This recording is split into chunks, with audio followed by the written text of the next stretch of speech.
This week on Hermitcraft. This is ridiculously cool. Oh my goodness, is Jeff clearing out the ocean? Or has something weird happened to my visuals? Welcome to the Hermitcraft recap. My name is Pixelriffs. Our writer is SlyXP. Captions on this video were provided by Liara. And welcome to the era of Minecraft where everyone builds chairs in anticipation of the game finally adding padded upholstery. We don't blame them. Cushions do seem like they're going to take the server, and by extension everyone's frame rates, by storm, but we've got to have somewhere to sit in the meantime. As I'm briefing them, we're all going to be sitting down here. At one point or another, I'm going to go like this. Nooch, snoogs. We're still finding out where the cast sits on the latest update with sulfur cubes, especially since anything to do with them seems to involve a lot of running. The cube punching games are hitting the server, as well as the first redstone contraptions to really take advantage of the new mob. So with that ricocheting out of the way, let's take a look at all the events and mishaps that occurred on the Hermitcraft server this week. Now, all of the waxing is done and everything looks significantly better. Starting with gambling, which might explain why there's no Corrales video this week. Yeah, now you guys know why we needed the 100 diamond blocks. As we mentioned last week, Cubfan135 has succeeded where many ethos before him failed, and actually swindled 100 diamond blocks out of Good Times with Scar's bank. Let me step into my secure vault. Sure. Okay, all right. Okay, hold on. This door doesn't open. Oh yeah, you from want me this to... side? Can you come around? This injection of capital, however, is just the starting capital for Cub's newest venture, bringing slot machines to the West Nether Tunnel. Which he does, with 2 hole designs that randomize the 3 items in a shelf for your money, and then judge you depending on the result. This classic slot machine is designed by Rexstone and Michael23B. Protection on both of these, but this is actually my own design. Look at this! We actually got a real rolling shelf. All the venture capital then goes into the prize pool, but Cub is confident he can pay it all back in time, what with the house always winning and all. Especially when he says that the jackpot of his design triggers at 3 totems of undying, and we only ever see 2 in the behind-the-scenes dropper. He does show himself winning at that machine though, which makes sense, him being the house and all. Yep, in the chest, and we win again! And we won! Oh, let's go! Big win, big win, big win! One of the first big fish it reels in is B-Dubs, who gives us a masterclass in what not to do by, you know, spending some of his own diamonds on it. This is bad luck. You know what? 5 more. Don't be fooled by the rocks that he's got. He's still actually just building with the blocks. But they look painterly and natural, and they're even more convenient to build now he's arranged his ender chest by color palette. I'm not cheating. I'm in a creative test world, and I can fly here, and nobody can say otherwise. Speaking of which, he considers contributing to Scar's storage wars by fulfilling his wish for a Rube Goldberg machine, but ends up trying to reverse engineer Etho's Shulker reloading system for his own benefit. I have decided I don't want to do science. I decided I want to do building. I think that this is complicated. Of course, for all the tips and tricks, you probably want to go to the source. And it turns out B-Dubs wants to source more than just storage pointers from Etho. He's in the market for some battlefield poppies, which, lest we forget, Etho has shifting floor farms for. Yeah! You gotta really get into it though, like it's up to you to collect it. If the floors aren't shifting in Impulse SV's silo, then the doors are. In the process of tidying up some of the silo's details, he completely breaks the vault door, but it's nothing a quick time-lapse can't fix. And lodestones were the answer. Yeah, flying machines don't worry too much about lodestones. That works out really well, of course. And in true dystopian fashion, the lighting system is now switched on and off by a villager whose only purpose in life is to go to bed when it's nighttime. The perfect place to open a juice bar. And while we expect the bar stools will be worth revisiting once cushions arrive in the game, at least it seems like the automatic potion brewers will work for the foreseeable future. That's provided Impulse's Netherwart farm continues to be productive down there on the farming level. And I need a way, obviously, in and out of this if I end up putting glass on this like I have the rest of the farms. Impulse is also taken in by the idea of the West Tunnel slots, although you can tell he's not in the grips of a gambling habit because he doesn't take advantage when someone else clearly left their wallet behind. Whose is this? I need to know. It's probably Cubs. Somebody left. Okay, 35 ancient debris. We're kind of flexing, aren't we? Don't even bother to break down your diamond ore. Impulse also tries his hand at Skizzleman's target practice game, while Skizz himself is off sheep wrangling in one of the tournament games of Is That Sheep Looking at Me, and has about as much luck as everyone has had playing Cub's slot machines so far. Come on! on, dude. This thing is rigged. Get rid of your sheepskins. It's so rigged. Kindly gave to you. This game, how can a game this cute be this maddening? In an effort to fight these moments of injustice, and just about anything else they feel like fighting, Skiz decides it's time to assemble the C Team. And what better place to do that than a secret headquarters with minecart bucket seats? Seriously, those cushions can't come out fast enough with all the sitting down these hermits want to do. Wait a minute. This is just temporary headquarters right here. So, and we just lean into the fact that we're 4 handsome guys and we think that's enough for us. That's not enough. We need to be a proper team. The minutes of the first meeting are mostly concerned with Skiz distributing spears to each of them and attempts at choreography as they attempt to form the Voltron wherever one of them calls the others to assemble. Go! Yeah, go! Nooch! Snooch! Yeah, baby! And assemble they do when called upon by Tango Tech to help with a warden problem. C Team, assemble! What? Come on. The reason there are wardens or a problem here is that at some point earlier in the season, Tango Tech has tried to create a toggleable mob switch to prevent anything from spawning over the Nether Hub, but only sometimes. But now a mob cap full of boss monsters is just sitting there in a neat pile without much use, and it would be nice if they didn't, on account of the wardens being able to supersonic kill things through blocks.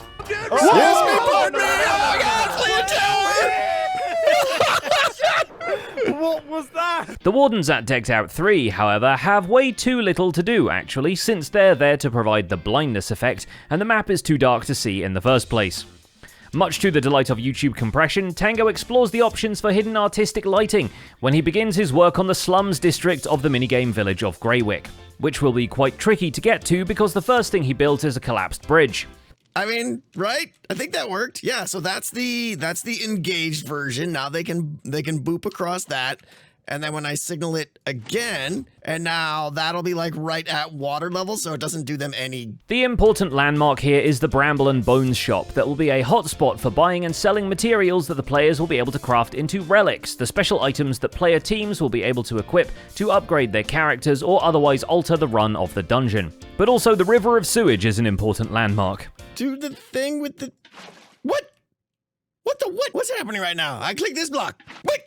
Can you not waterlog corners? I'm afraid to if I click on the top here. Let's not hold shift. Yeah! Regardless, the C Team comes to his aid with their best performance yet, complete with a human pyramid, though taking out the wardens is nice too. We gotta give Skiz credit for being consistent, because the final wardens are dispatched with the power of I'm going in. I'm going in. Get him. I'm going in. You got it. You got it. and for being there when Tango actually hits the jackpot in the West Tunnel slots. Oh! You with the twofers! You won, dude! Woo! Dude, you totally won on your first try. I go again. I'm using my free diamonds. Dude, I know. If you win. Joel Smallish Beans, in the meantime, Elytra spears Gemini Tay midway through a time lapse, and all that does is spread her items evenly across multiple city blocks. Oh my gosh, she exploded. I feel kind of bad. Let's just collect all this stuff. Gem, I'm sorry, it was an accident. Over this season, Joel Beans has already acquired a few vendettas, but none are as ever-present as Grian sneaking an increasing number of dried ghasts into increasingly bizarre places. So now that Grian has gone as far as colluding with Joel's wife to put one into his ender chest, he figures it's time to dry back. I'm pretty sure someone's stolen my statue I paid 64 diamonds for or whatever, so if you see that, please let me know. What, you let it get stolen? I put it in a chest in my base and I think someone's going to steal it. It was in a shulker box. As such, he frickin' Majora's masks Grian's observatory by placing a single enormous dried ghast directly in front of the observatory telescope, and it looks even bigger through it.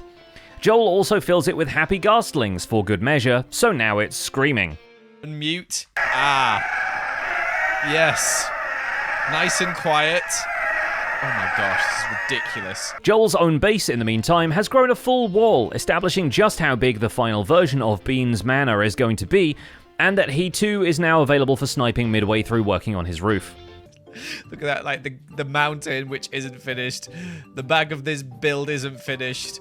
But if you come down here and ignore this massive sign saying East Beans, it's coming together. Now, the reason Gemini Tay is doing so much industrial alpinism is because this deep into her megabase project, she's changing the project of her megabase. I'm a big believer in done being better than perfect. However, luckily, it's just the side towers of the Blood Cathedral that need redoing, which to a regular person would still be entirely too many towers to redo. Gem, however, bravely tackles the asymmetry of her home castle in just one video, not helped by the aforementioned splattering. Joel! Luckily, there's plenty to do on the ground as well, especially with the center of the front yard feeling a little empty without a buildstone water feature, where the geyser particles help create the effect of the fountain water splashing and bubbling. It looks nice, but could really use a few dispensers clicking wildly. Bear with me. A compass around the fountain. Huh? It's not bad. More magical construction can be found over at Rendog's ever-expanding city of Trillium, where he's just finished the house designs from past videos and decided the grayscale aesthetic serves to make the city's iconic buildings pop even more. Very pleased with how these buildings have turned out. I think it's starting to give us a really good idea of what Trillium might turn out looking like. And he himself is about to pop off in all sorts of different colours as he squares up against Zombie Cleo and Skizzleman in the tournament rounds of Is That Sheep Looking at Me? Bar? Bar. All right. Bar for me, Skiz. Bah. Vintage Beef also enters that arena, playing 2 rounds against Etho and Impulse. Bah. I'll bow. I am gonna bah. Show I've never been you more the excited to see sheep poop in my life. Let's go poop. With a dramatic coin flip deciding who lands in 2nd and 3rd place, but all 3 of them scoring highly enough to move on to the next stage of the tournament. Salt in the wound. Just turn the knife I'm in the salty. back, I, didn't Etho. win. Just... I never win the stupid coin flip. So we have a 3-way tie, right? No, you were ahead. No, you win now. Beef's other expeditions have taken him out to far-flung deserts in search of suspicious sand and gravel blocks, which he's recently discovered a method for acquiring in block form, in the hopes of selling them to builders as rarities. But the other rarity he finds is a camel husk, which he'd never seen in the game before, and after scrounging some portal materials from nearby, he resolves to take it home to his base via the West Tunnel. He soon discovers camels need a lot of extra headroom, and also that they can shoot arrows from their kneecaps. What kind of aiming is this? I'm shooting it from like the camel's ankles. But the pair of them make it home soon enough, where if the comments section gets their way, the undead camel will make a great mascot for the shopping mall's tobacco store. No rarities are safe on this server, however, as DocM77 knows well from the Ore Snatcher saga of last season. He's still determined to get his revenge on those responsible, and while Scar has admitted to being the main culprit, Grian apparently had a hand in it as well.